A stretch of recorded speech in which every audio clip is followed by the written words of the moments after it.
The bullet punched through the wagon wheel 3 inches from Delilah Barrett's head, and she knew with bone-deep certainty that she would die in this God-forsaken canyon without ever seeing her 21st birthday. The stagecoach had overturned an hour past noon somewhere in the rugged mountains outside Victor, Colorado, sending her tumbling across rocks that tore her traveling dress and scraped her palms bloody. The driver lay motionless 20 feet away, his neck bent at an angle that made her stomach turn. The other passenger, a silver-haired merchant from Denver, had taken a bullet in the first volley, and now his blood soaked into the dusty earth. The bandits were still out there, circling like vultures, their voices carrying on the September wind as they discussed whether to come down and search the wreckage or simply wait for her to emerge. Delilah pressed herself against the overturned coach, her breath coming in short gasps that she tried desperately to quiet. Her heart hammered so hard she thought it might burst through her ribs. She had spent 3 years in Boston learning to be a proper lady, to pour tea and paint watercolors, to speak French and play piano. Not once had anyone taught her how to survive armed men in the wilderness. Not once had anyone prepared her for the reality that her uncle's summons to Colorado might end with her body left for the crows. She had not slept properly in 4 months. Not since the night her aunt's house in Boston had been broken into, not since she had woken to find a man standing over her bed with a knife. Her screams had saved her then, bringing the household running, but the terror had burrowed into her bones. Every night since, she had lain awake in the darkness, listening to every creak and whisper, unable to close her eyes for more than a few minutes at a time. Dark circles had formed under her eyes. Her hands shook from exhaustion. The doctor had given her laudanum, but she feared the vulnerability of drugged sleep even more than the waking nightmares. Another bullet struck the coach, making her flinch. Splinters exploded near her shoulder. "Come on out, girl," one of the bandits called. "We ain't gonna hurt you none. Just want to talk." The lie was so transparent it would have been laughable if she were not paralyzed with fear. She knew exactly what men like that wanted, what they did to women they found alone and helpless. Her fingers closed around a sharp rock, the only weapon within reach, utterly useless against guns. The sound of hoofbeats made her stomach drop. They were coming closer. Then, cutting through her rising panic, came a different sound. A rifle shot, sharp and decisive, followed by a man's cry of pain. The bandits started shouting, their voices suddenly uncertain. More shots followed, each one precise and unhurried, and Delilah heard the thunder of horses retreating in confusion. "You boys picked the wrong canyon," a deep voice called out. It was calm, almost conversational, but it carried an edge of steel that made her shiver. "I suggest you ride out now while you still can. This ain't your business, mountain man. You made it my business when you started shooting up travelers on my route." Another shot rang out, this one striking close enough to send the bandits' horses into nervous prancing. "Next one goes through flesh, not air. Your choice." The bandits must have decided they had easier targets elsewhere. Within moments, the sound of their retreat echoed off the canyon walls, growing fainter until silence settled over the scene once more. Delilah stayed frozen against the coach, the rock still clutched in her white-knuckled grip. Her mind screamed that this could be a trick, that whoever had driven off the bandits might be worse, that she should run, hide, do something other than sit here shaking like a frightened rabbit. Heavy footsteps approached, boots crunching on gravel. She squeezed her eyes shut, then forced them open, refusing to die without seeing her killer's face. The man who came around the side of the overturned coach was not what she expected. He stood well over 6 feet tall, with shoulders so broad they blocked out the afternoon sun. His hair, dark brown shot through with hints of copper, fell past his collar in thick waves that suggested he had not seen a barber in months. A full beard covered the lower half of his face, but could not hide the strong line of his jaw. He wore buckskin and wool, clothes made for function rather than fashion, and carried a rifle with the ease of long familiarity. His arms, visible where his sleeves were rolled to the elbow, showed muscles that spoke of years of hard physical labor. But it was his eyes that caught her. They were a startling shade of gray, like storm clouds over the mountains, and they assessed her with an intelligence that seemed to catalog everything in a single glance. When his gaze met hers, she saw something flicker in those eyes. Recognition of her terror, perhaps, or understanding of what she had just survived. "You hurt." His voice was as rough as gravel but not unkind. Delilah tried to speak and found her throat had closed. She shook her head. He glanced at the dead driver and passenger, his expression hardening. "You traveling alone?" "I was going to Victor," she managed to whisper. "To my uncle, Thomas Barrett. He runs the assay office." The mountain man nodded slowly. "I know Thomas. Good man." He stepped closer and she flinched backward, unable to help herself. He stopped immediately, holding up one large hand in a gesture of peace. "Name's Xander Zimmerman. I trap in these mountains, do some hunting, guide folks when they need it. I'm not going to hurt you, miss. You have my word on that." The sincerity in his voice should not have been enough to reassure her, but somehow it was. Or perhaps she was simply too exhausted to maintain her terror. Her hand opened and the rock tumbled free. "Can you stand?" Xander asked, his tone gentling slightly. She tried and found her legs had turned to water. Her knees buckled and she would have fallen if he had not moved with surprising speed, catching her with hands that, despite their size and obvious strength, held her as carefully as if she were made of glass. "Easy now," he said. "You've had a hell of a shock. Just breathe." Up close, she could smell pine and wood smoke on him, scents that spoke of campfires and open sky. His body radiated warmth and a solidity that her exhausted, traumatized mind latched onto with desperate relief. For the first time in months, she felt the tiniest fraction safer. "I need to get you to town," Xander said, looking around at the wreckage. "The coach horses ran off, but I've got my own mount nearby. Can you ride?" "I think so," Delilah said, though in truth she had no idea. Her thoughts felt scattered, unable to settle on anything except the fact that she was alive, impossibly alive when she should be dead. "What's your name?"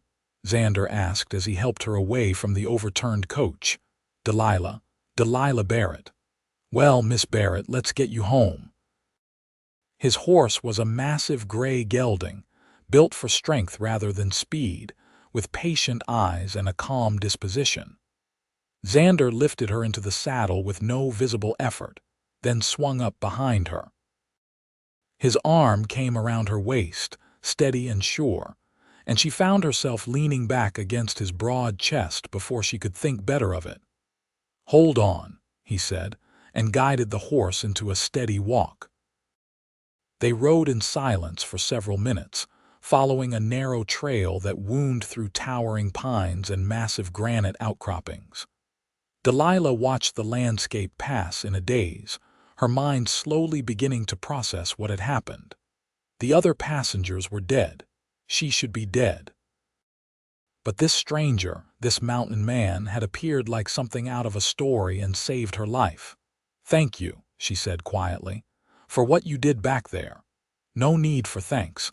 Couldn't very well leave you to those vultures. Most people would have just kept riding." She felt rather than saw his shrug.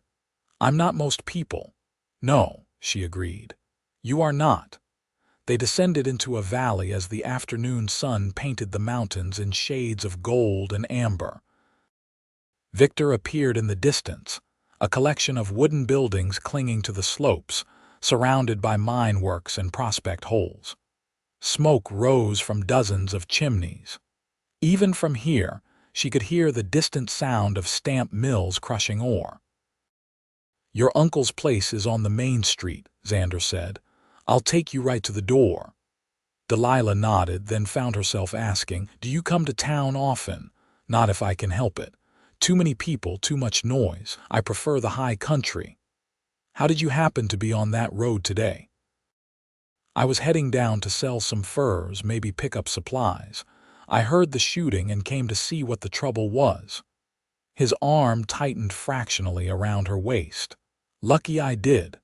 Lucky did not begin to cover it. Miraculous seemed closer to the truth. They rode into Victor as the day began to fade toward evening. People stopped to stare at them, at the huge bearded man with the disheveled young woman held carefully in front of him. Delilah felt their eyes like physical weight, but she was too tired to care what they thought. Xander guided his horse to a neat frame building with a sign that read Barrett Assay Office. He dismounted in one fluid motion, then reached up to lift her down.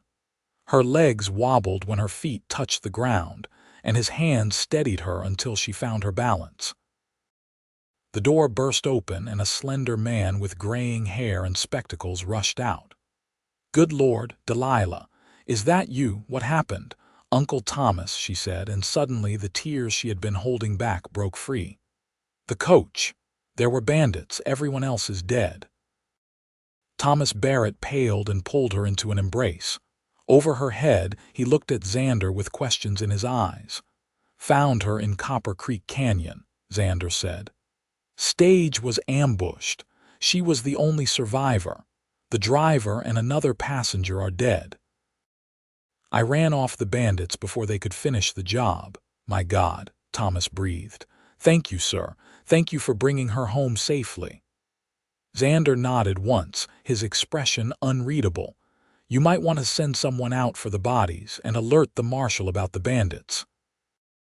"There were 4 of them heading east when they left." "Yes, of course. I will do that immediately."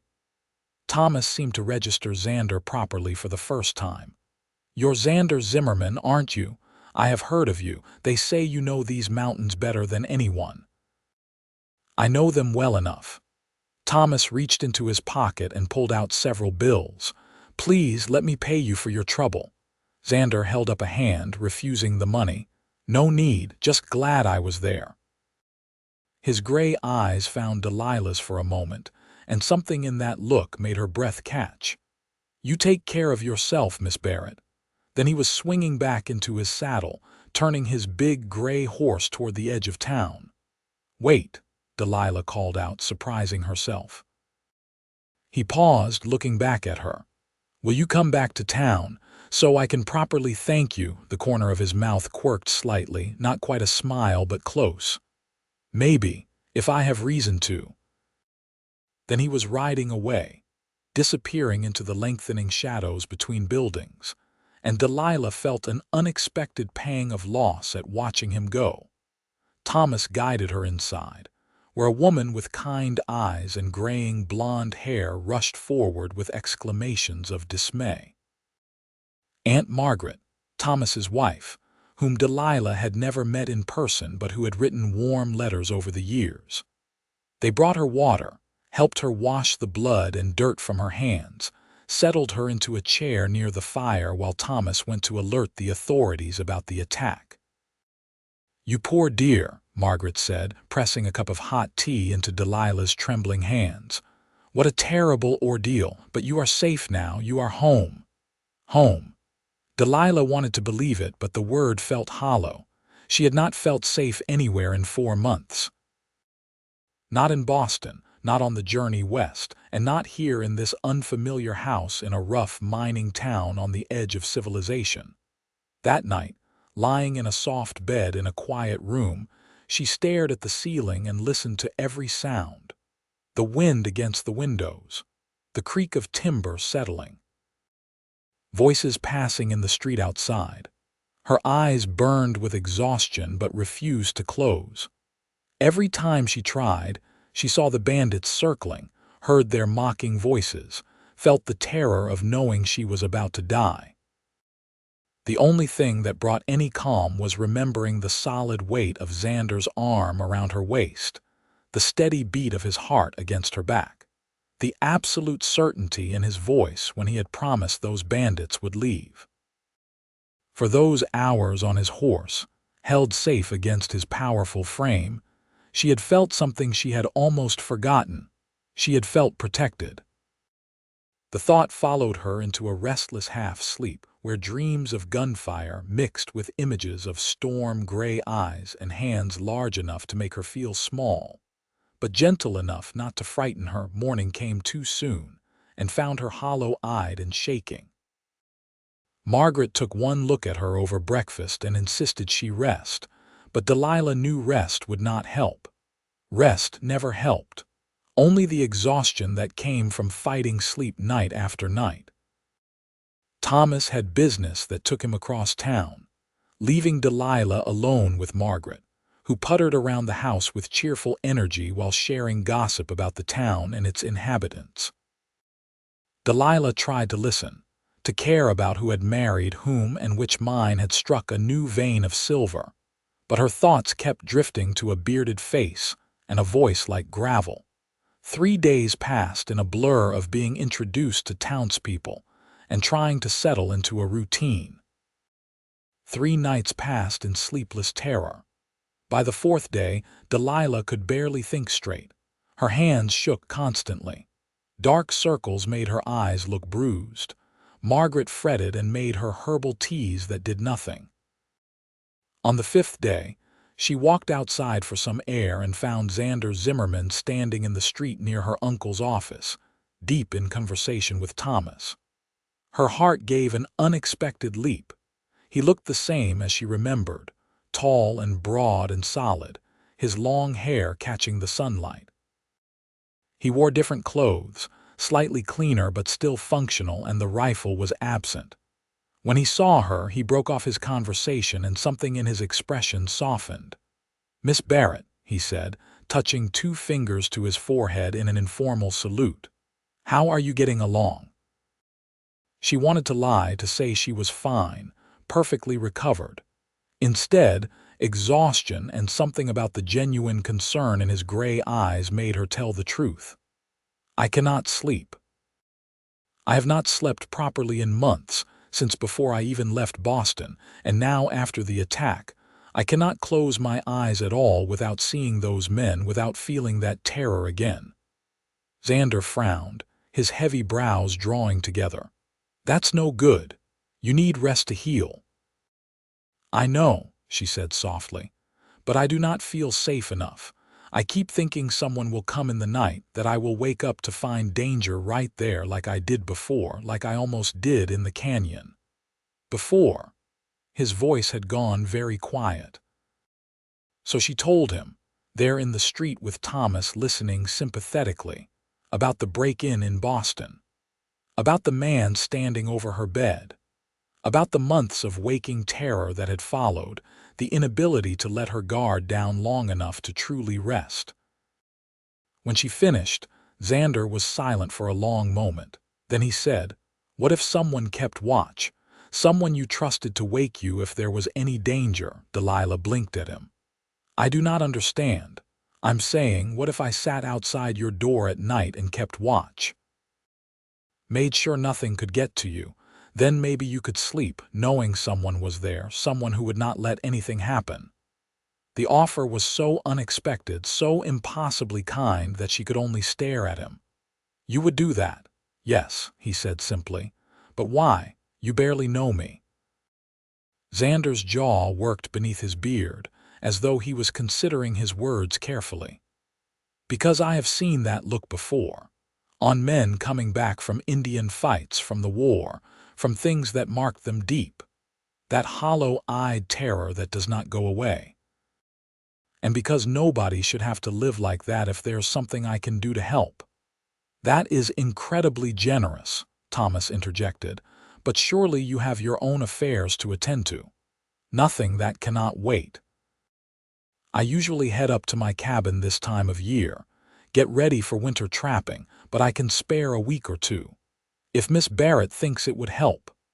Delilah looked at this mountain man, this stranger who had saved her life and was now offering to give up his time simply so she could rest. Part of her wanted to refuse, to claim she did not need help, that she could manage on her own. But the larger part, the part that was drowning in exhaustion and fear, wanted desperately to accept. "Yes," she heard herself say. "Yes, if you truly do not mind, I think it might help. Just knowing someone was there, someone strong enough to protect me if danger came." Xander nodded once, decisively. "Then that is settled. I will come tonight and every night until you can sleep on your own again." Thomas looked uncertain. "It is highly irregular, but given the circumstances, and with Margaret and myself in the house as chaperones, I suppose it could be acceptable. Lord knows the child needs rest." That evening, as twilight painted the mountains purple, Xander arrived at the Barrett house with a bedroll and his rifle. Delilah met him at the door, freshly washed and dressed in a simple nightgown with a robe wrapped tightly around her. The impropriety of the situation should have mortified her, but she was too tired to care about social conventions. "I will be right here," Xander said, settling himself on the floor outside her bedroom door. "Nothing will get past me, Miss Barrett. You have my word." She looked down at him, this massive man folding himself into a space that seemed too small to contain him, and felt something tight in her chest begin to loosen. "Please, call me Delilah. Miss Barrett sounds too formal for someone who is keeping watch over me like a guardian angel." The corner of his mouth lifted slightly. "Guardian angel, that is a new one. Most folks have less charitable names for me." "What do they call you?" she asked, curious despite her exhaustion. "The grizzly, mostly, on account of my size and temperament." Delilah surprised herself by smiling. "I think guardian angel suits you better. We will see if you still think so after listening to me snore all night." She retreated into her room, leaving the door cracked open a few inches. The lamp cast golden light across her simple bed, the washstand, the small trunk that held her belongings. She climbed beneath the covers and lay very still, listening. She could hear Xander shifting outside her door, the soft sounds of him arranging his bedroll, then his voice low and calm. "I am here, Delilah. You can rest now. I will keep watch." The sound of her name in his rough voice sent an unexpected warmth through her. She closed her eyes, and for the first time in months, she did not immediately snap them open again in panic. Because she could hear him breathing, could sense his solid presence just beyond the door. A man who had faced down armed bandits without flinching. A man who had promised to protect her. Sleep did not come immediately. Old habits were hard to break. But as the minutes stretched into an hour and the house settled into quiet darkness, Delilah felt herself beginning to drift. Once she jerked awake with a gasp, her heart racing, and immediately heard Xander's voice. "Easy. Just the wind rattling the shutters. Everything is fine. I am here." The reassurance wrapped around her like a blanket. She closed her eyes again, and this time when sleep rose to claim her, she let it. She woke to sunlight streaming through her window and the smell of coffee drifting up from downstairs. For a moment, she could not understand why she felt so strange, so light, and then realization crashed over her. She had slept, truly slept, deeply and without nightmares for what must have been 8 or 9 hours. Delilah sat up, her body feeling simultaneously leaden and weightless. Her door was open, Xander's bedroll already packed away. She found him downstairs in the kitchen, drinking coffee with Thomas while Margaret bustled about making breakfast. "Good morning," she said, and her voice sounded different even to her own ears. Stronger, less shaky. Xander turned and looked at her, and she saw satisfaction in his gray eyes. "You slept." "I did, all night. I cannot remember the last time I managed that."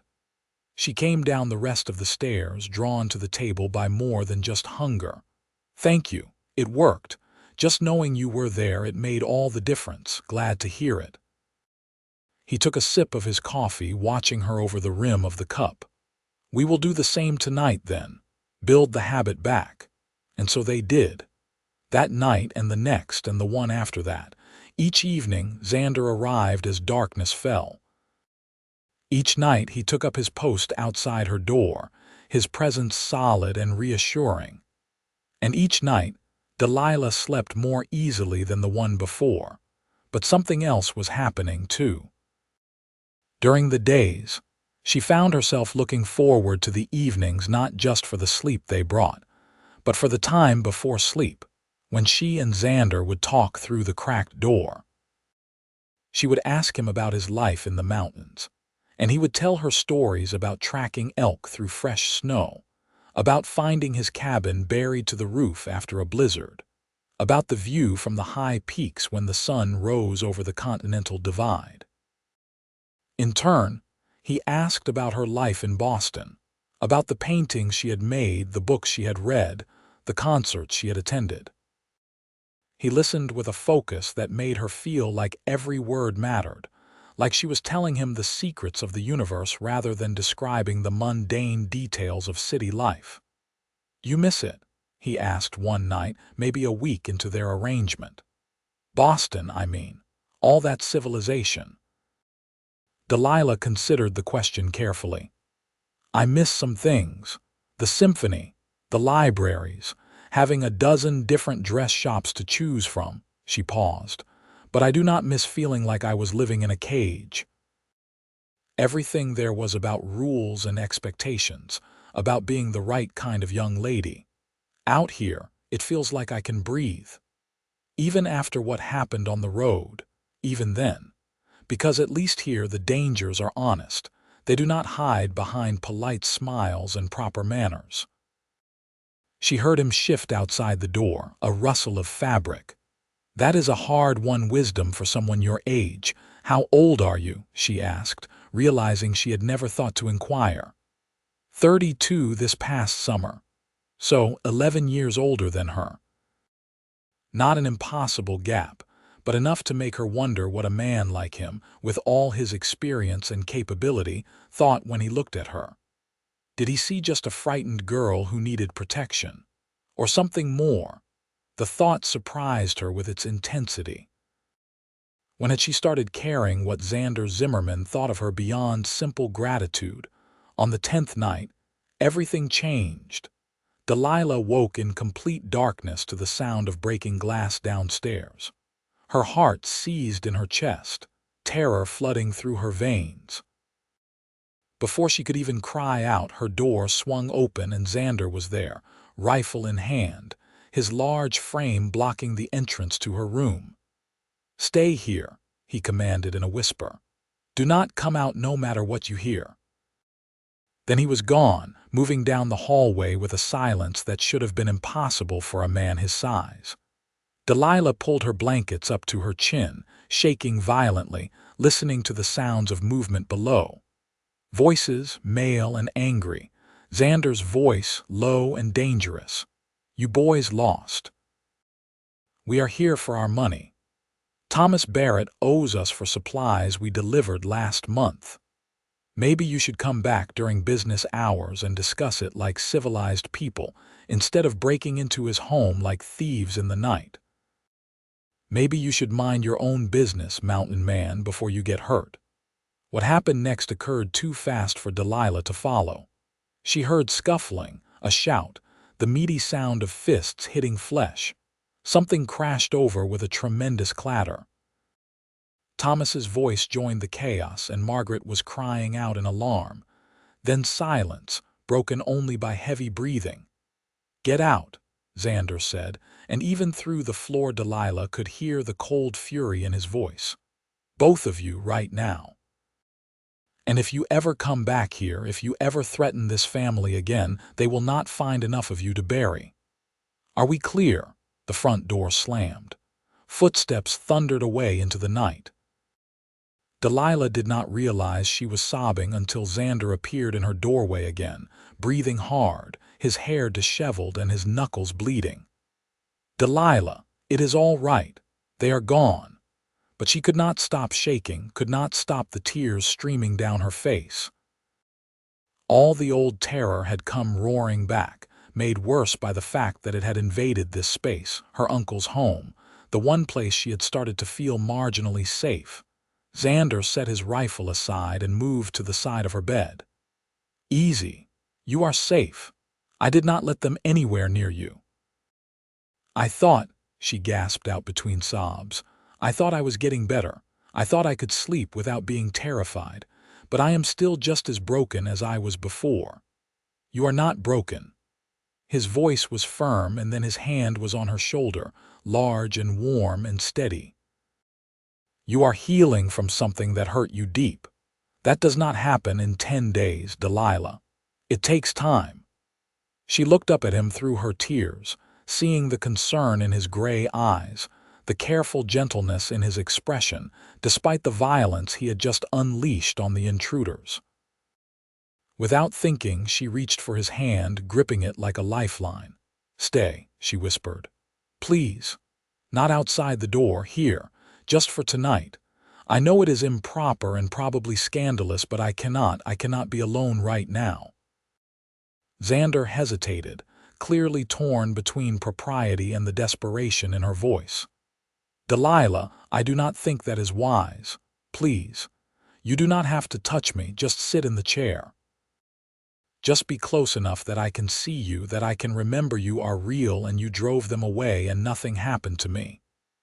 He looked at her for a long moment, then slowly nodded. "All right, for tonight, but just sitting, nothing improper, she agreed.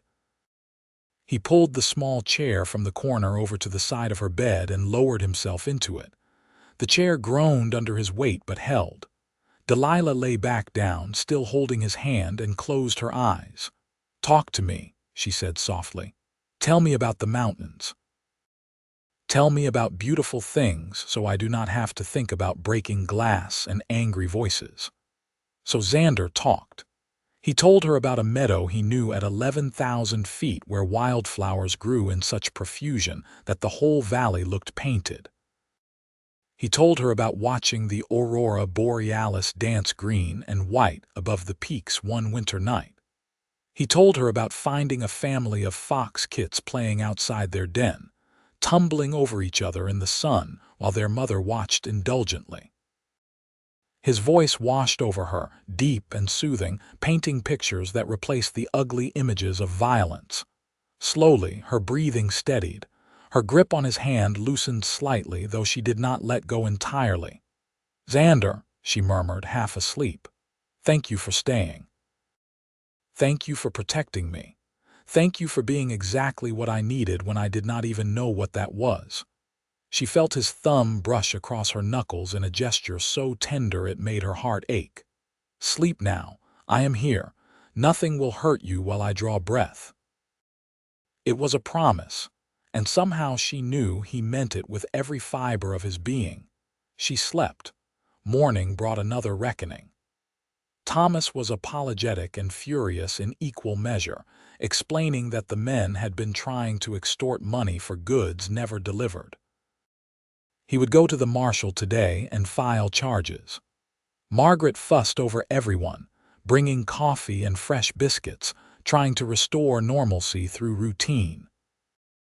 Xander sat at the kitchen table looking tired but alert, his bruised knuckles wrapped in clean cloth that Margaret had insisted on applying. When Delilah came downstairs, he met her eyes and she saw the question there. "I am all right," she said quietly. "Better than all right, actually. I slept again after." "Good." He took a sip of coffee.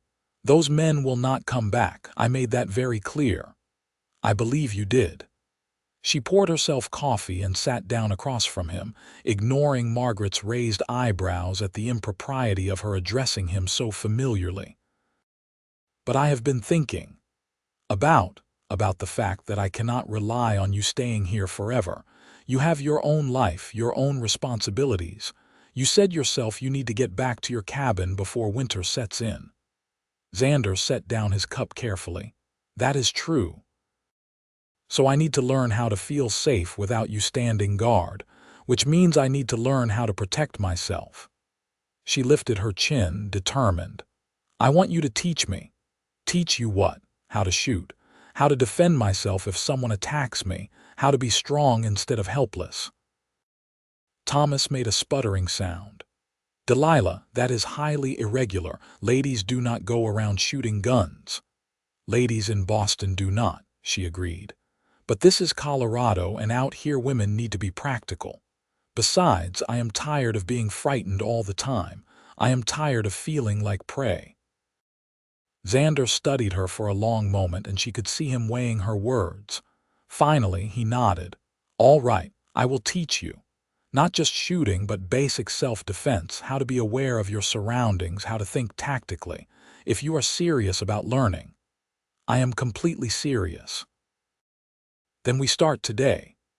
They spent the afternoon in the hills outside of town, far enough away that the sound of gunshots would not cause alarm. Xander brought several guns, from a small pistol that fit easily in her hand to his own heavy rifle. He showed her how to load and clean each one, how to stand, how to aim, how to breathe. Shooting is not about strength, he explained, positioning her in front of a target he had set up against a rocky outcropping. It is about control, patience, respect for the weapon. You squeeze the trigger, do not pull it. Let the shot surprise you. Delilah tried to focus on his instructions, but she was acutely aware of his presence behind her, his hands occasionally adjusting her stance, his breath warm on her ear when he leaned close to correct her aim. She had never been this physically close to a man before, not counting being held on his horse during the rescue, and certainly never with such casual intimacy.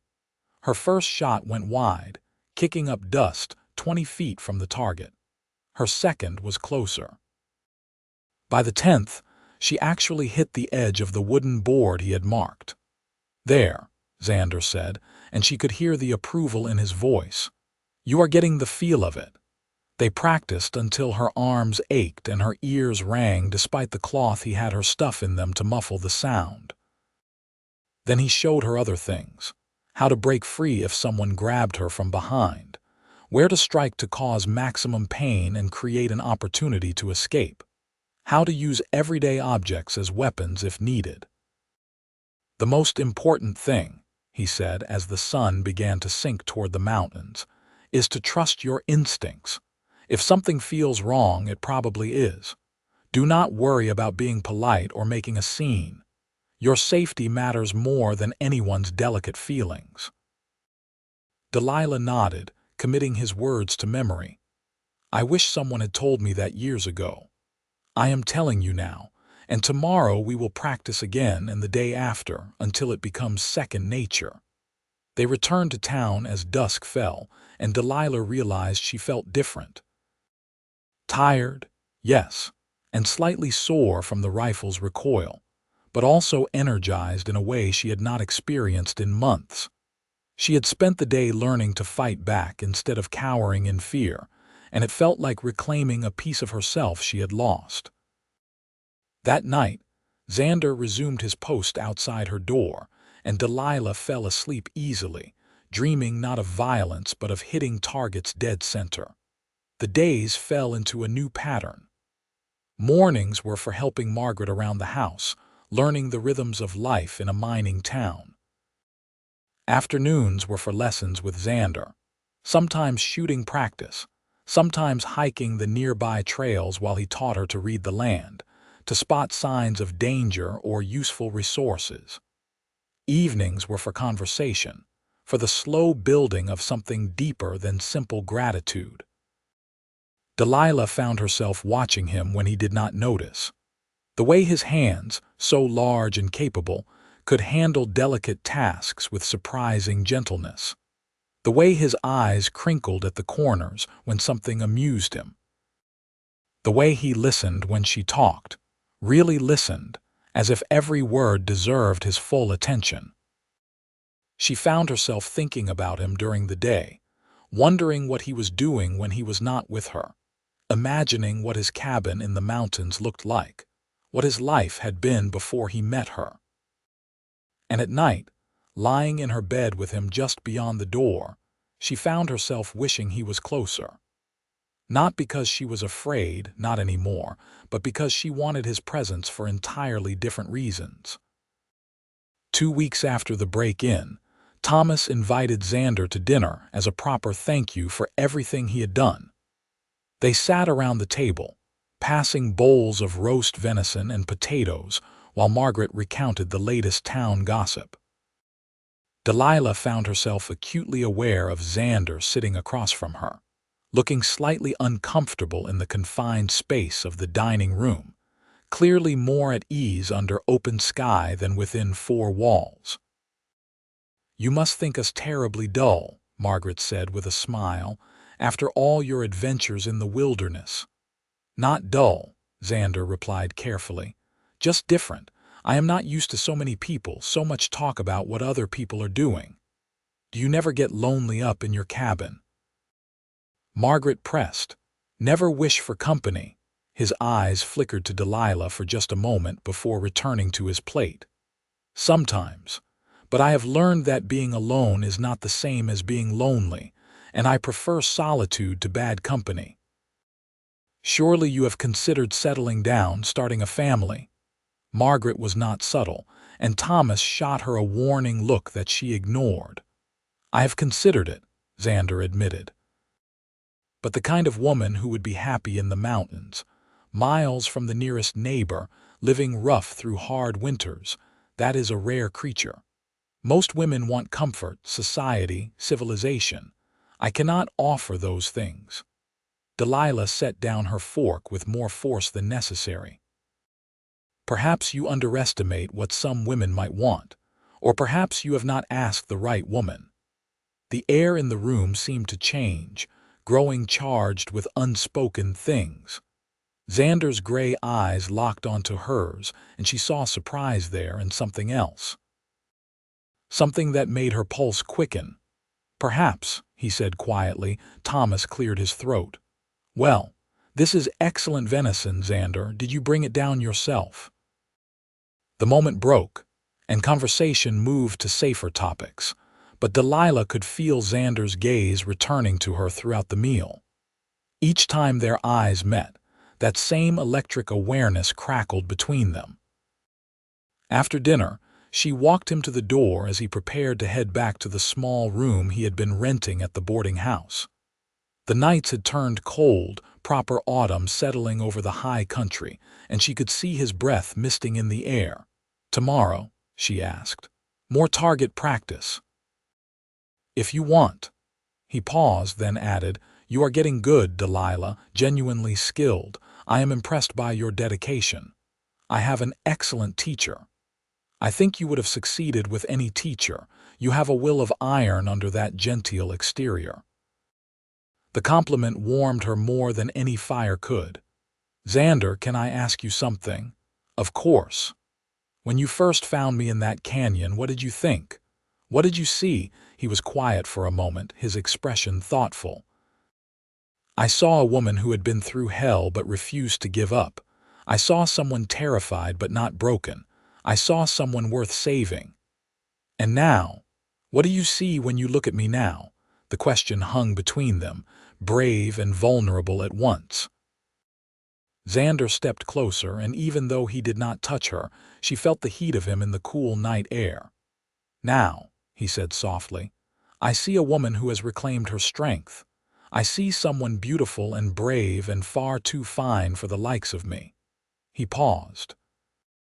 "And I see someone I am going to have a very hard time leaving when the time comes." Delilah's breath caught. "Then maybe you should not leave." "I have to. Winter is coming and I need to prepare. That is the life I chose up in those mountains. It is who I am." "What if you did not have to be that alone? What if you had someone who wanted to share that life with you?" His hand came up slowly, so slowly she could have stepped back if she wanted to, and cupped her cheek with a gentleness that made her eyes sting. Is that what you are saying, Delilah? Because I need to hear it plain. I need to know I am not misreading this. I am saying, she whispered, leaning into his touch, that somewhere between you saving my life and teaching me to save my own, I fell in love with you. I am saying that when I think about the future, all I can see is you. I am saying that I would rather live in a cabin on a mountainside with you than in the finest house in Boston without you. For a moment, he just stared at her, and she saw a dozen emotions flicker across his face: disbelief, hope, longing, fear. Then he was pulling her close, wrapping his massive arms around her, holding her against his chest where she could hear the thunder of his heartbeat. His beard brushed against her hair as he bent his head down. "God help me," he said roughly. "I love you too. I have been fighting it for days, telling myself you are too young, too refined, that you do not really know what you are asking for. But I love you, Delilah, and I do not know how to stop." She tilted her head back to look up at him, and his hand moved from her cheek to tangle gently in her hair. "Then do not stop. Do not fight it. Just love me, Xander. That is all I need, just you loving me." He kissed her then, and it was nothing like she had imagined kisses would be in all her years of reading romantic novels and listening to other girls gossip. It was better. His lips were warm despite the cold air, firm but careful, as though she was something precious he was afraid of breaking. She kissed him back with all the emotion that had been building in her heart, all the love and trust and desire that had grown from fear into something beautiful.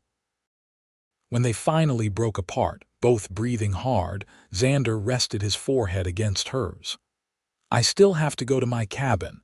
I have traps to run, supplies to lay in. The first real snow could come any day now. I know. But when spring comes, when the pass is clear and the world thaws out, I will come back for you. If you still want me, if you have not changed your mind after a winter to think it over." Delilah gripped his shirt, holding him close. "I will not change my mind. But Xander." "Yes." "Do not make me wait until spring. Come back before then, even just for a visit. I do not think I can stand months without seeing you." He smiled, a real smile that transformed his serious face into something boyish and beautiful. "I will come back for Christmas. That is a promise." "Christmas," she agreed. "I will count the days." They kissed again, longer this time, and she felt the shape of her future forming like ice crystals on a window. It would not be easy, loving a mountain man, living a life so different from what she had been raised to expect. But it would be hers, chosen freely, built on a foundation of mutual trust and protection and genuine love. Over the next week, Xander prepared for his departure. He stocked his cabin with supplies hauled up on pack mules, checked his trap lines, made sure everything was ready for a long winter alone. But every evening he came down to the Barrett house, and every night he kept watch outside Delilah's door. The night before he was set to leave, they lay awake talking far longer than usual. Delilah had opened her door fully, and he had moved his bedroll just inside, close enough that they could see each other in the dim light from the hallway lamp. "Tell me about your cabin," she said. "I want to be able to picture where you are when I am missing you." "It is small," he said. "One room, really, with a loft for sleeping. Stone fireplace takes up most of the back wall, windows facing east to catch the morning sun. There is a shed for the animals, a smokehouse for preserving meat, a creek that runs just 20 yards from the door. The nearest trees are lodgepole pines, and when the wind blows through them it sounds like the ocean, even though we are about as far from the ocean as you can get. It sounds beautiful. It is beautiful. Harsh sometimes when the storms come in and the snow piles higher than the roof, but beautiful." He paused. "I built it myself, thinking it would be enough, a place of my own where I did not have to answer to anyone or depend on anyone else. But lately it has felt empty, like it is waiting for something. For someone, Delilah corrected gently. For you. His hand reached across the space between them and she took it, their fingers intertwining. I built it thinking I would grow old there alone. Now all I can think about is how to make room for you, how to make it somewhere you would be happy. I would be happy anywhere with you, she said honestly. But Xander, you need to know I am not delicate. I am not afraid of hard work or difficult conditions. You keep acting like I might break if life gets tough, but I am stronger than you think. I know you are strong. I have seen it. But there is a difference between being strong and being prepared for true wilderness living. Then prepare me. Use this winter to get everything ready, and when you come back at Christmas, start teaching me everything I will need to know. How to preserve food, how to track and hunt, how to survive if something happens and I am alone. I want to be a true partner to you, not a burden you have to protect. Xander squeezed her hand. You could never be a burden, but I like the idea of teaching you, of sharing that knowledge. It will make the spring come faster, having something to look forward to. Tell me we will be married in the spring, Delilah said. Tell me that is the plan, so I have something concrete to hold onto during the cold months. We will be married in the spring, Xander promised, assuming your uncle does not shoot me for corrupting his niece. She laughed softly. Thomas likes you, he will give his blessing. I hope you are right. They talked until the lamp burned low, and exhaustion finally claimed them both. Delilah fell asleep holding his hand, feeling safer and more content than she ever had in her life. In the morning, half the town gathered to watch Xander Zimmerman ride out, his pack mule laden with supplies, his big gray gelding eager for the trail. But he only had eyes for one person in the crowd. Delilah stood with Thomas and Margaret, wearing a thick shawl against the October cold, trying not to cry. She had promised herself she would not make this harder on him than it already was. Xander dismounted and came to her, ignoring the curious stares and whispered speculation. He cupped her face in both his large hands and kissed her thoroughly, publicly, claiming her in front of everyone. When he pulled back, he said, Christmas. I will be here, and in the spring I am making you my wife. That is a promise, Delilah Barrett. I will hold you to it, Xander Zimmerman, she replied, her voice steady despite the tears threatening to fall. Then he was swinging back into his saddle, turning his horse toward the high country and riding away. She watched until he disappeared around a bend in the trail, swallowed by the pine forests and granite peaks that would be his world for the next 2 months.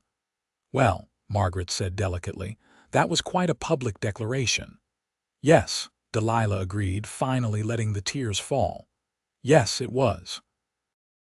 The weeks that followed were simultaneously the longest and shortest of Delilah's life. She threw herself into preparations, both practical and emotional. She learned to shoot with even greater accuracy, practicing until she could hit targets at 50 yards consistently. She worked with Margaret, learning to preserve food, to cook hearty meals that would sustain someone through hard labor in brutal cold. She sewed warmer clothes, practical split skirts that would allow her to ride and work without the encumbrance of traditional dresses. She also wrote long letters to Xander that she saved in a growing bundle, planning to give them to him when he returned. Letters that talked about her days, about the changing town as autumn faded toward winter, about the dreams she had where they were together in his cabin, living the life she was preparing for. At night, she slept better than she had in her entire life. The fear that had ruled her for so long had not disappeared entirely, but it had transmuted into something manageable. She knew how to protect herself now. She knew her own strength. And she knew that when spring came, she would have a partner who would stand beside her through anything. The first snow fell in mid-November, a light dusting that made the mountain peaks gleam white against the blue sky. By December, Victor was blanketed in white. The streets transformed into pathways carved between snowbanks, smoke rising from every chimney to fight back the cold. Christmas approached, and Delilah found herself watching the road obsessively, waiting for a familiar broad-shouldered figure on a gray horse. Thomas teased her gently about her preoccupation. Margaret knitted her a thick scarf and mittens, preparing her for the life she had chosen. On Christmas Eve, 3 days after she had begun to truly worry, Xander rode into Victor through a light snowfall. Delilah saw him from the window and did not even pause to grab a coat before rushing outside, her heart soaring. He caught her as she launched herself at him, swinging her around despite her improper enthusiasm, laughing against her hair. "Easy, woman. You will knock us both into the snow. You came. You promised you would come, and you did. I always keep my promises." He set her down but did not let go, his arms still wrapped tight around her. "Lord, I have missed you. Every day, every night, all I could think about was getting back to you." They went inside where Margaret had hot coffee and fresh bread waiting, where Thomas shook Xander's hand with genuine warmth. Over dinner, Xander told them about his winter so far, about the first big storm that had trapped him in the cabin for 3 days, about the elk he had taken that would provide meat for months, about the silence that was both peaceful and lonely. "But I am not here just for a visit," he said, reaching into his coat pocket. He pulled out a small box and handed it to Delilah. "I made this for you. It is not fancy, not like something you could buy in a store, but it is from my hands and my heart." Delilah opened the box with trembling fingers.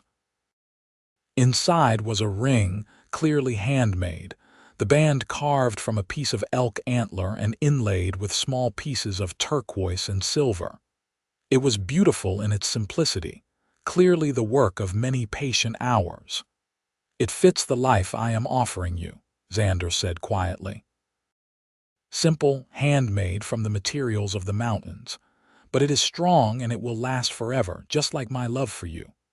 "It is perfect," Delilah whispered, slipping it onto her finger. It fit as though made specifically for her, which of course it had been.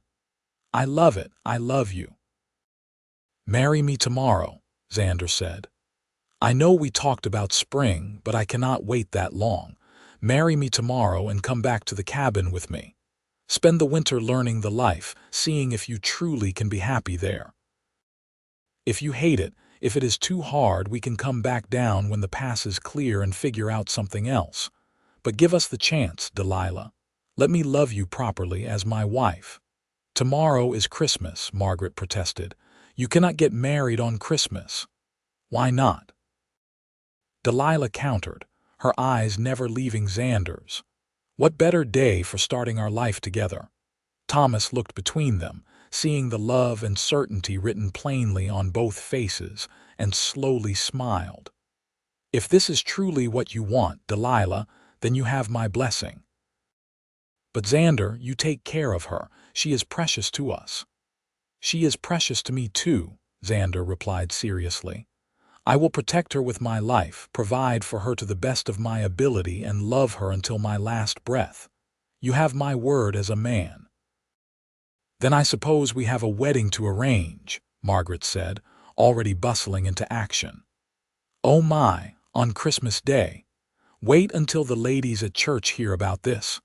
The wedding was small and simple, conducted by the town minister in the little church on the hill.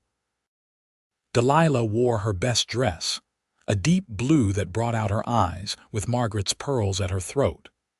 Xander had cleaned up, his beard trimmed, his hair pulled back, wearing what were clearly his finest clothes, though they were still rough by Boston standards. But when he looked at her as she walked down the short aisle, when he took her hand in his and promised to love, honor, and protect her for all his days, Delilah thought she had never seen anything or anyone more handsome in her entire life. They spoke their vows before God and the small gathering of townsfolk, And when the minister pronounced them husband and wife, Xander kissed her with a tenderness that made the assembled crowd sigh with romantic satisfaction. Afterward, there was a brief celebration at the Barrett house, with cake and coffee and well wishes. But as the afternoon began to fade toward evening, Xander pulled Delilah aside. "We should leave soon if we want to make it to the cabin before full dark. It is a hard ride in winter." "I am ready," she said, and meant it with every part of her being. She changed into her practical split skirt and warmest coat. Margaret had packed supplies for her, clothes and personal items, things to help her settle into her new life. Thomas had contributed books, writing paper, small luxuries that might make the isolation more bearable. As the sun touched the tops of the mountains, Delilah Barrett, now Delilah Zimmerman, climbed onto the horse behind her new husband and wrapped her arms around his waist. They rode out of Victor together, heading up into the high country as snow began to fall in soft, fat flakes. The journey took hours, following narrow trails that switched back and forth up steep slopes. The air grew colder and thinner. The trees pressed close, their branches heavy with snow.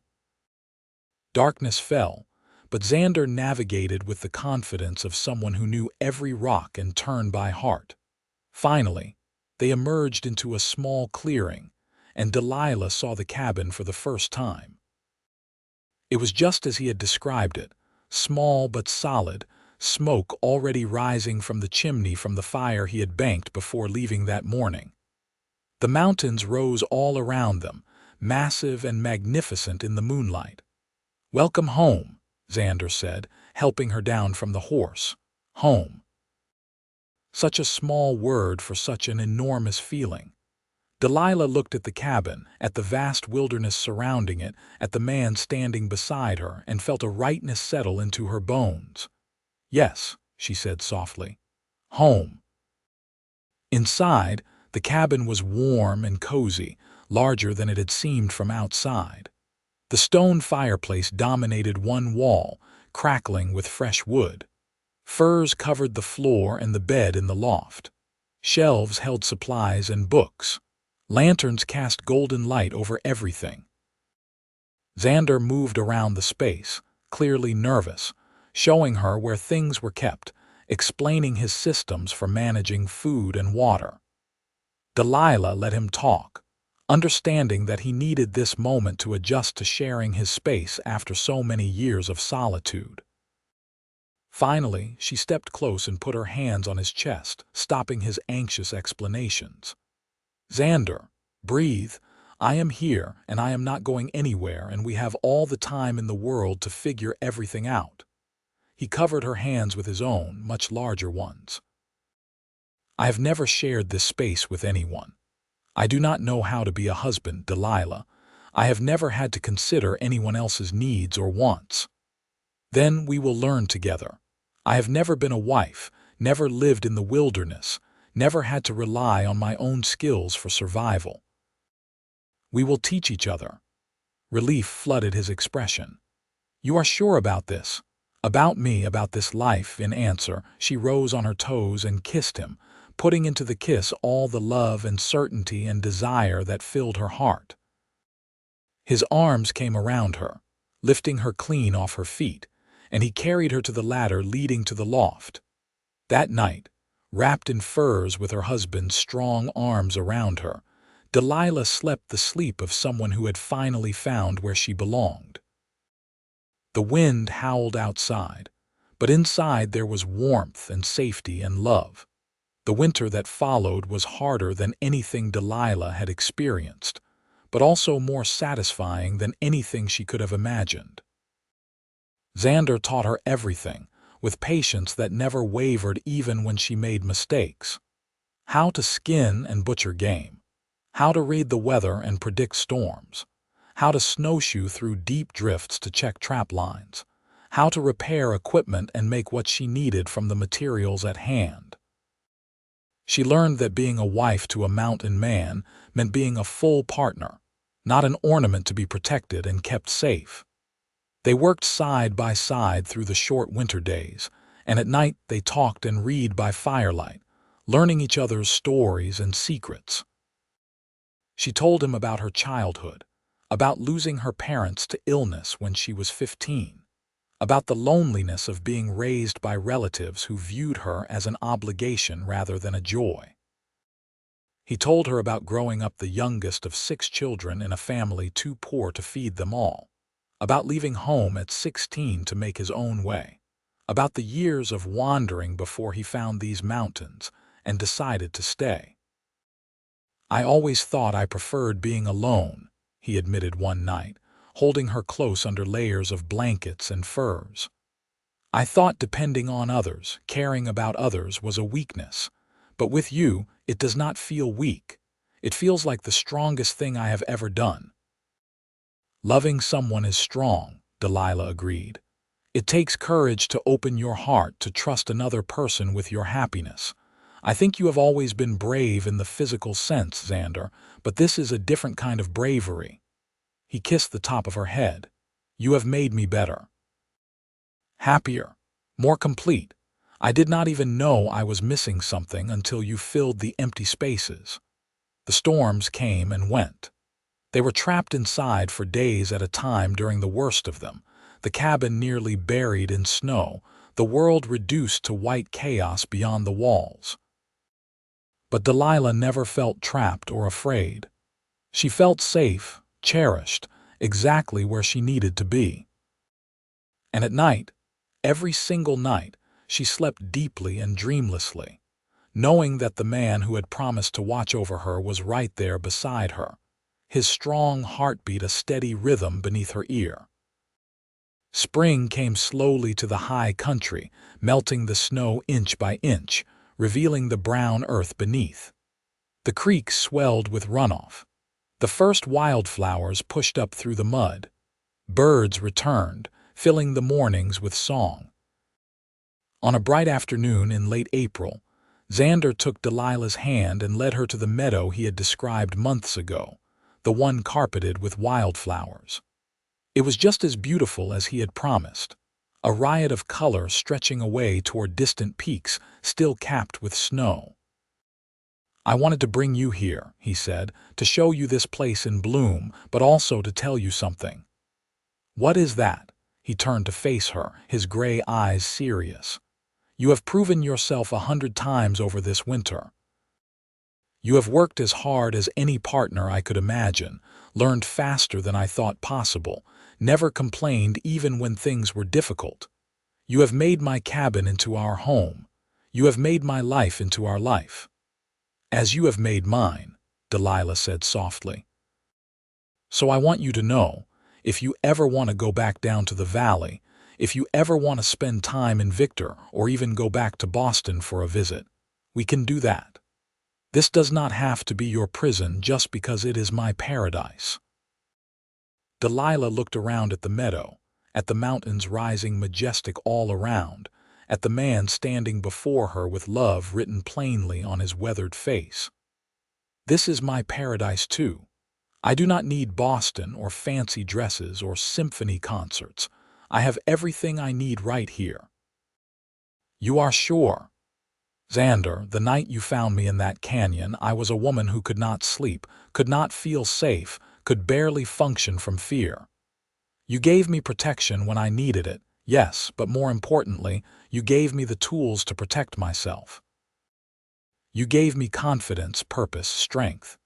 And you gave me love, real love, the kind that does not try to change or control but that celebrates exactly who I am. Why would I ever want to leave that?" He pulled her close, holding her as though she was the most precious thing in the world. "I love you, Delilah, more than I thought it was possible to love anyone. I love you too, so much it scares me sometimes how much I need you." "You do not need me to survive," he corrected gently. "You have proven that. You are stronger than you give yourself credit for. But choosing to be with me, building a life together, that is different than needing me out of fear or weakness." She tilted her head back to look up at him. "You are right. I choose you. Every day, every moment, I choose you in this life, and I will keep choosing it for as long as we both live." They made love in that meadow, surrounded by wildflowers and the smell of sun-warmed earth, christening this place as theirs just as they had christened the cabin, and every part of the mountains they explored together. Summer came in full, and with it came occasional trips down to Victor for supplies and to visit Thomas and Margaret. The townspeople had stopped being shocked by Delilah's transformation from proper Boston lady to capable mountain woman. She rode astride now, wore practical clothes, could discuss hunting and trapping with the same ease as she once discussed literature and art. But she was still herself, still the woman who loved books and music and beautiful things. She just no longer needed those things to define her. On one such visit in July, Margaret pulled her aside with excitement in her eyes. "I have news. You are going to be a cousin again. My sister in Denver just had her third child." Delilah smiled, genuinely happy for her aunt's sister, but something in Margaret's expression suggested there was more. "Have you thought about children?" Margaret asked carefully. "You and Xander." The truth was, they had talked about it. Long conversations in the quiet of night about what it would mean to raise children in such an isolated place, about whether they were ready for that responsibility, about how their lives would change. "We have discussed it," Delilah said. "We both want children eventually. But we decided to wait a year or two to just be husband and wife first, to enjoy this time together before we add more complexity." Margaret nodded approvingly. "That is very wise, though I must say you seem to glow with happiness. Marriage clearly agrees with you." It did agree with her. Every aspect of it, from the hard work to the quiet companionship to the passion that only grew deeper as they learned each other's bodies and hearts more thoroughly. They returned to the cabin as summer ripened toward autumn, and Delilah helped Xander prepare for his annual hunting trip, the one that would provide much of their meat for the coming winter. But this year, she would be going with him. They spent 2 weeks in the high wilderness, tracking elk and deer, camping under the stars, living off the land. Delilah proved herself an excellent hunter, patient and accurate, and Xander's pride in her skills was evident in every glance, every word of praise.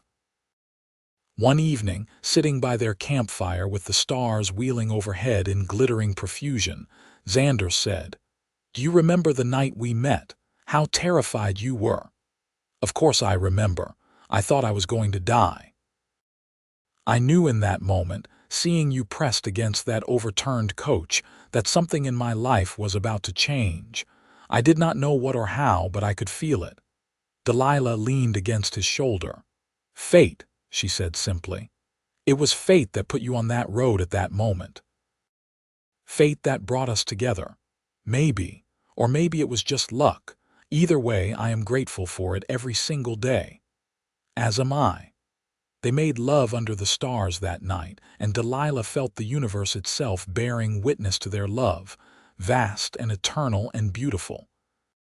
The years passed in this way, each one bringing its own challenges and joys. They added onto the cabin, building a second room for storage and eventually for children. They weathered hard winters and drought summers, years when game was plentiful and years when they had to work harder to survive. Through it all, they remained partners in the truest sense. Xander never stopped watching over Delilah, but not because she needed protection. Because that was how he showed love, through careful attention and readiness to help. And Delilah never stopped being grateful for his presence, but not because she was afraid without him.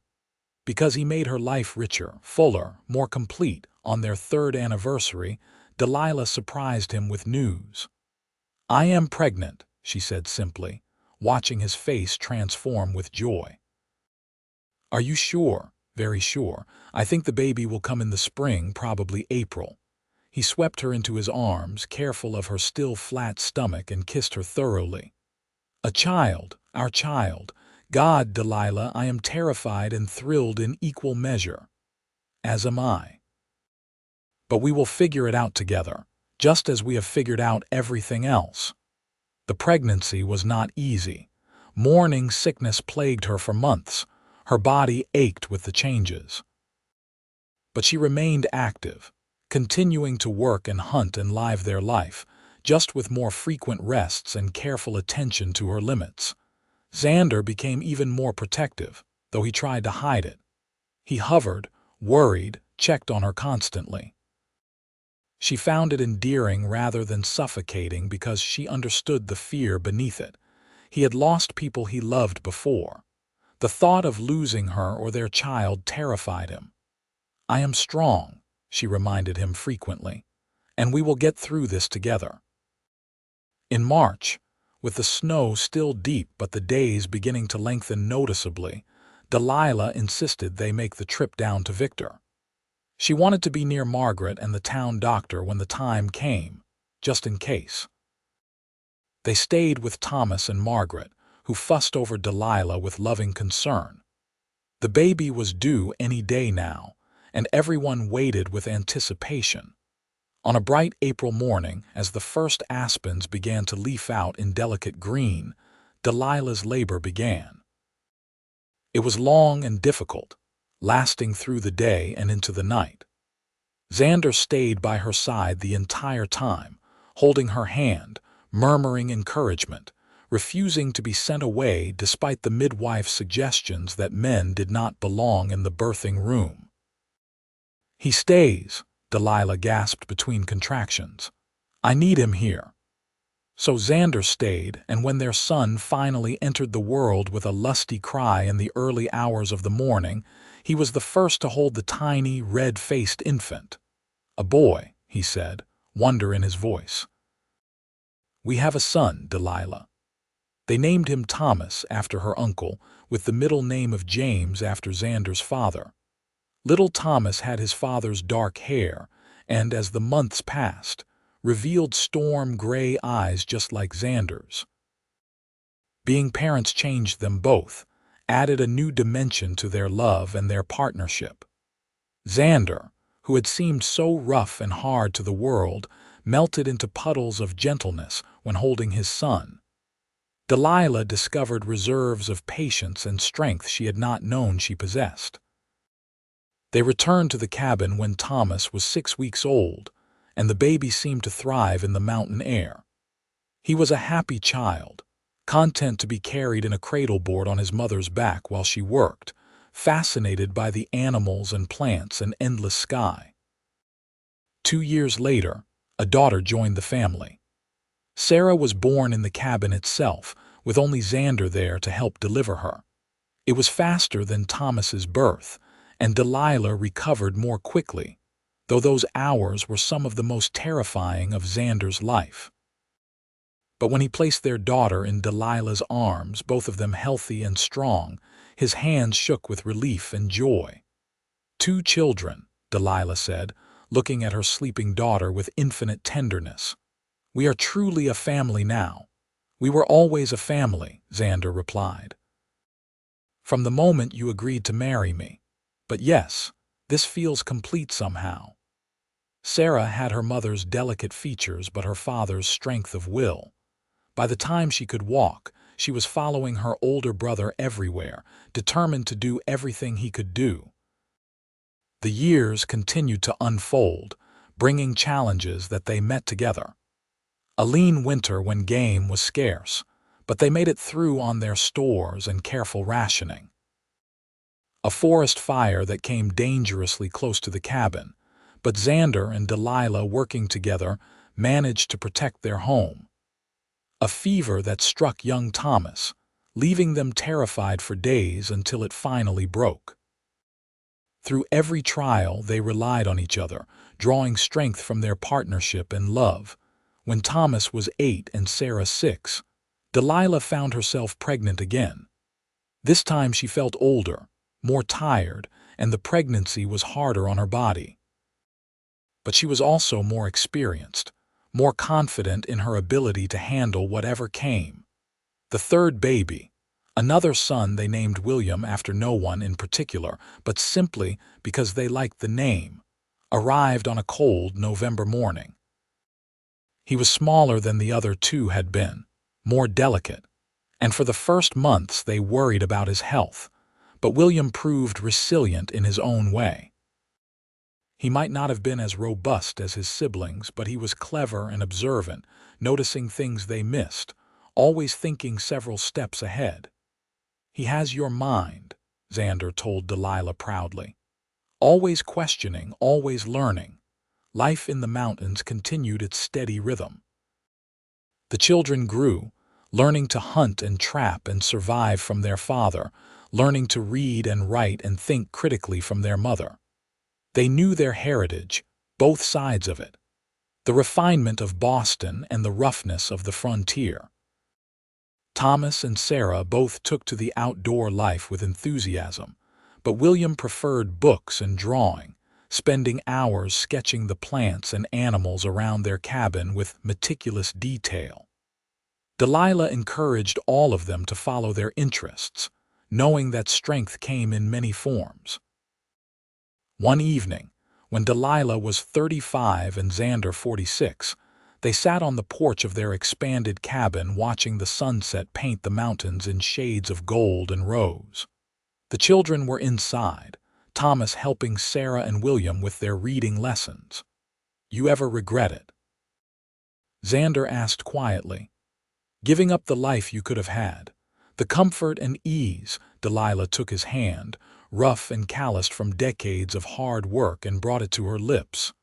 "Not for a single moment. This life with you, raising our children in this beautiful place, it has been everything I never knew I needed." "You saved me," Xander said. "I know everyone thinks I saved you that day in the canyon, but the truth is, you saved me from a life of isolation and loneliness. You made me whole." We saved each other then, which I think is how the best love stories work. He pulled her close, his arm around her shoulders, and they sat in comfortable silence as the day faded into night. After all these years, after all the challenges and triumphs, the love between them had only deepened. It was not the wild, desperate passion of their early days, but something richer, more profound. A love built on mutual respect, shared work, deep trust, and genuine partnership. The stars began to emerge one by one, scattered across the darkening sky. From inside came the sound of their children's voices, raised in laughter at something Thomas had said. The mountains stood eternal around them, witness to their love and life. "I am going to check the South Trap line tomorrow," Xander said. "Want to come with me?" "Always," Delilah replied. "Though we should probably bring Sarah. She has been asking to learn the upper trails. Then we will make it a family trip. Pack a lunch, bring the rifles, teach her the way we taught Thomas." It was ordinary conversation about ordinary things, but it filled Delilah with contentment. This was her life. This man, these children, these mountains. She had traveled so far from that terrified girl on the overturned stagecoach, the woman who could not close her eyes without fear. Now, every night, she fell asleep in her husband's arms without a single moment of hesitation. Because she knew with absolute certainty that he would watch over her. Not because she needed it, but because that was who he was. And she would watch over him in turn, meeting him as an equal in all things. Years continued to pass. The children grew into young adults. Thomas eventually built his own cabin a few miles away, bringing home a wife he had met during a trading trip to Denver. Sarah proved to be the wildest of them, spending months at a time exploring the furthest reaches of the mountains, eventually becoming a guide like her father had been. William surprised everyone by moving to Victor and opening a naturalist shop, selling his detailed drawings and preserved specimens to scientists and universities, bridging the gap between wilderness and civilization in his own unique way. Delilah and Xander grew older together, silver threading through their hair, lines deepening on their faces from years of laughter and sun. Their bodies slowed, but their love did not diminish. If anything, it grew stronger, tempered by decades of choosing each other every single day. On their 30th anniversary, Xander took Delilah back to the meadow where he had first told her this could be her paradise. It was June, and the wildflowers were in full bloom just as they had been all those years ago. 30 years, he said, marveling. 3 decades since the best day of my life. The best day, Delilah teased. Not the day we met, or the day our children were born, all wonderful days, Xander agreed. But the day you became my wife, that is when everything truly began. When I knew for certain that I would never be alone again, that I had found the other half of my soul. Delilah's eyes filled with tears, but they were happy tears. You old romantic, who would have thought the grizzled mountain man had such poetry in him? Only for you, only ever for you. They stood together in that meadow, holding hands like the young couple they had once been, surrounded by the beauty of the mountains and the knowledge that they had built something real and lasting. More years passed. They became grandparents multiple times over, delighting in the children that Thomas brought to visit, in the stories Sarah would tell of her adventures, in the specimens William would send with detailed notes about where he had found them. Eventually, age and hard living caught up with them both. Xander developed a cough that lingered through one winter, and though he recovered, he was never quite as strong after that. Delilah's joints ached more with each passing year, making the long hikes she once loved more difficult, but they adapted as they always had. They spent more time in the cabin, less time on the trails. They welcomed more visitors rather than traveling to see others. They read together, told stories, reminisced about their decades of shared life.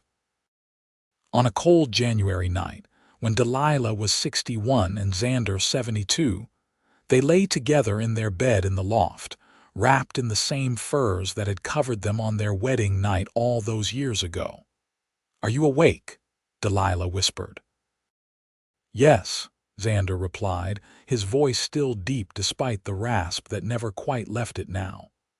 "I was thinking about that first night, after you saved me, when I was so terrified and you promised to watch over me. I remember. You kept that promise every single night since then. You have watched over me, protected me, loved me for more than 3 decades. You gave me a life I could never have imagined, filled with joy and purpose and genuine partnership." Xander's arm tightened around her. "You gave me the same, a reason to wake up every morning. A purpose beyond simple survival. You taught me that love is not weakness but the greatest strength of all." "I love you," Delilah said fiercely. "I will love you until I draw my last breath and beyond into whatever comes after. And I love you, my Delilah, my wife, my partner, my everything." They fell asleep that way, wrapped around each other, warm despite the cold outside, content in the knowledge that they had lived a good life together. Xander passed away peacefully in his sleep 3 months later, on a bright April morning with birdsong filling the air and the smell of spring drifting through the open window. Delilah woke to find him still and peaceful beside her, his expression serene, and though her heart shattered, she was grateful. Grateful that he had not suffered, that he had died at home, that she had been there with him until the very end. She buried him in the meadow he had loved, the one filled with wildflowers every summer. Their children came, bringing the grandchildren, and they held a ceremony that celebrated his life rather than mourning his death. They told stories about his strength, his kindness, his unwavering love for his family, and when everyone left, Delilah stood alone by his grave and spoke to him one last time. "You promised to watch over me every night. I know you will keep watching from wherever you are now. And I will live every day remaining to me in a way that honors what we built together. I love you, Xander Zimmerman, always and forever. She lived another 5 years in the cabin they had shared, surrounded by her children and grandchildren, teaching them the same lessons Xander had taught her decades ago.